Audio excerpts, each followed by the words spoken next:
Hello, I'm Brandon Kahoush, and today I will be speaking to you about the causes of sustained economic development within a newly emerged economy. The scope of my study today is to analyze how a government's proper use of foreign aid will be vital in their development through factors of production, through their using aid to continue growth, through their using aid to formulate strategic trade patterns, which will further break the threshold into sustained development.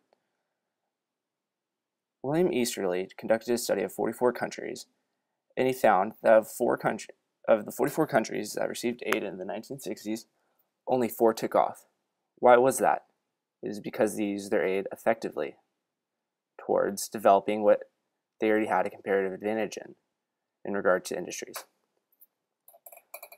Here is some of his data. This chart shows that 3.75% of income rose per capita as a result of increased trade. And also the country is not incurring debt.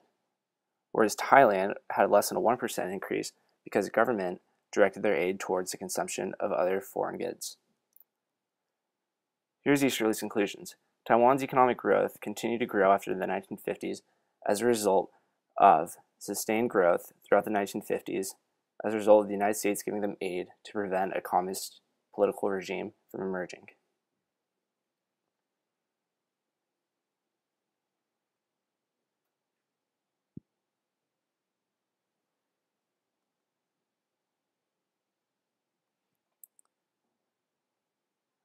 Of the aid that Taiwan received, 81% of it went towards tangible capital, also known as research and development. 17% went towards their developing of their unskilled labor force into a more productive force through implementing government-funded manufacturing research, as we'll be discussing later. Galore and Zera conducted a study as to what is the best way to use foreign investment in order to make an economy grow. They used country A, who invested their money towards education, and country B, who invested their money towards developing their means of production because they already had education. Country B was able to break even far earlier and sustain growth, whereas country A was not able to. Taiwan's government's role in the economy was early on investing in their infant industries that they thought they had a comparative advantage in, as electronics and other unskilled practices. Taiwan's association with hegemonic China is seen through the 1960 Statute of Encouragement of Investment Act, which enabled China's government to act in unison with industries to develop Taiwanese specific manufacturing growth. Leading up to the 1980s, when the government liberalized trade with China, this served vital through China becoming Taiwan's leading trade partner, incurring a $20 billion surplus in their income balance each year, which they could put back into more research and development to remain as a hegemon.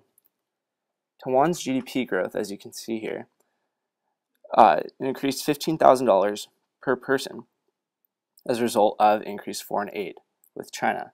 Before 1970, they were very low, but after the 1980s with liberalized trade, they jumped up. Now they are currently near that of Italy and other economies that were once thought of developed. However, as we'll see in the next slide, Taiwan's economy is still growing. Taiwan continues to heavily invest in research and development in order to secure their international advantage. The lime green line shows exponential growth throughout the 1970s leading up to the 2000s. In sum, we can conclude that a country's economic development is largely in part due to proper use of foreign investment, state-centric developmental policies, and continuing, both in the long run and short run, to maintain steady growth and using their capital towards becoming a future power.